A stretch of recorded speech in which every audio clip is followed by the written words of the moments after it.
The environmental klaxons pulsed a steady, lethal amber. Guard Captain Corveth slumped against the reinforced glass, a hairline fracture spiderwebbing across his dehydrated shoulder chitin. In the center of the interrogation cell, the human prisoner rubbed her bare arms. "Did someone leave a window open?" she asked. "There's a terrible draft. I promise you, the data we extracted from this single encounter forced a complete rewrite of our biological sciences. You will want to hear how this interrogation ended." The diagnostic pad in my primary claws had still shown optimal calibration then, 6 standard days before the system supposedly failed. "I am not a warden. I am a civilian environmental technician. The Salvari Detention Authority contracts my guild to maintain the climate control grids.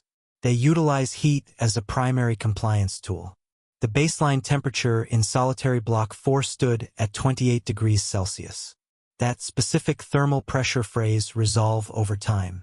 The accompanying 60% humidity saps physical defiance. Most species weaken within 3 cycles. Isolde Hearth had been sitting on the metal bench for 6. The sector warden assumed the machinery was malfunctioning because the human refused to sweat. I was brought in to repair a broken system. My internal sensors mapped the room. The ambient heat pressed against my thorax like a suffocating blanket. I dragged a microfiber cloth across my lower joint seals, wiping away a fresh layer of pooling condensation. Salvari biology requires strict thermal stability. We begin dying if the variance exceeds 12 degrees. Inside the holding cell, Isolde Hearth extended her right hand. She tapped her thumb against her index fingernail. Once, twice. She examined the cuticle mildly bored, which meant my equipment was operating flawlessly. The life signs monitor above her bench registered resting vitals. Heart rate steady. Respiration slow. No elevated cortisol levels. She had been captured during a border skirmish and classified as a low-value prisoner of war. Her civilian file listed a single planetary occupation, welder. Captain Corveth paced outside the transparent barrier. His mandibles clicked in a rapid, agitated rhythm. He was a decorated veteran of the Tari sieges, completely unaccustomed to prisoners ignoring his authority. "Increase the output to 32, he ordered. I checked my thermal tolerances. "That pushes the upper limits of our own patrol gear, Captain. Your rotational shifts will need to be halved immediately to prevent medical emergencies." "She is holding out," Corveth replied, gesturing at the glass. "Increase it." I adjusted the primary analog dials. The heavy ventilation shafts hissed, pumping dry, searing air into the containment zone. Within 20 minutes, the corridor outside the cell felt like an active furnace. My diagnostic pad became slick with my own moisture. I wiped my joints again, feeling my secondary hearts accelerating to regulate my core temperature. Through the glass, the human shifted her weight. She pulled her knees toward her chest, wrapping her arms tightly around her legs, and exhaled a long, steady breath. The guards visibly deteriorated. 2 junior officers leaned against the opposite wall, their breathing shallow and ragged. Corveth stood firm, but his chitin was losing its luster, dulling to a chalky gray under the punishing climate. We were applying maximum pressure. Inside the cell, Isolde Hearth uncrossed her ankles. The metal bench beneath her had absorbed enough ambient heat to scorch Salvari chitin, yet she rested her bare palms flat against the surface. She brushed a single fleck of dried dirt from her knee.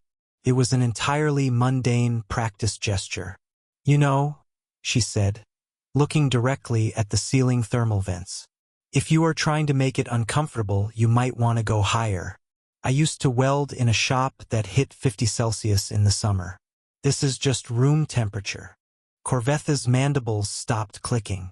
Technician Vexus stared at his diagnostic screen, his secondary hearts hammering against his ribs. The Salvari assumption evaporated in an instant. The prisoner was not entering a state of terminal biological shock. She was not shutting down to die. She was merely bored and mildly inconvenienced by the draft. Vexus bypassed the local security limits, his damp claws slipping across the console keys. The system flashed 3 separate warnings about unauthorized access, but Corveth did not intervene. He just leaned heavily against the reinforced glass, fighting for breath. Vexus pulled the restricted Class 12 planetary data for Earth. The atmospheric metric scrolled across his moisture-streaked display, highlighting the minimum and maximum recorded survival zones for the species. 146 degrees of variance. The cascade of consequences radiated outward from that single interrogation cell. First came the immediate medical triage, dropping the ambient heat back to baseline just to save the collapsing guards, while the human remained entirely indifferent to the sudden thermal plunge.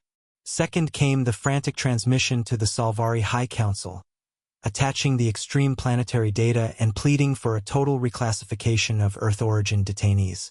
Finally, the political collapse materialized within 48 hours as 3 allied species formally withdrew their participation from the mutual prisoner exchange treaties. Their reasoning was heavily redacted in the official logs, but the truth was undeniable. Nobody wanted to house a predator that found a maximum security heat trap mildly relaxing. Captain Corveth, a 50-cycle-old veteran who had survived the orbital bombardments of Taris IV, requested an immediate transfer to a subterranean clerical division. He could no longer walk past holding Block 4 without his hands trembling. The Salvari Detention Authority permanently updated their housing protocols for Earthborn captures. Technician Vexus closed the incident folder on his terminal. The physical classification drive clicked into the archive slot. Across the facility, the environmental klaxons finally ceased their heavy, rhythmic pulsing. Inside the diplomatic suite, the humans' calm, unblinking eyes tracked the frost accumulating on the reinforced viewport. The newly stamped registry file blinked on the console, marked with a single red restriction icon.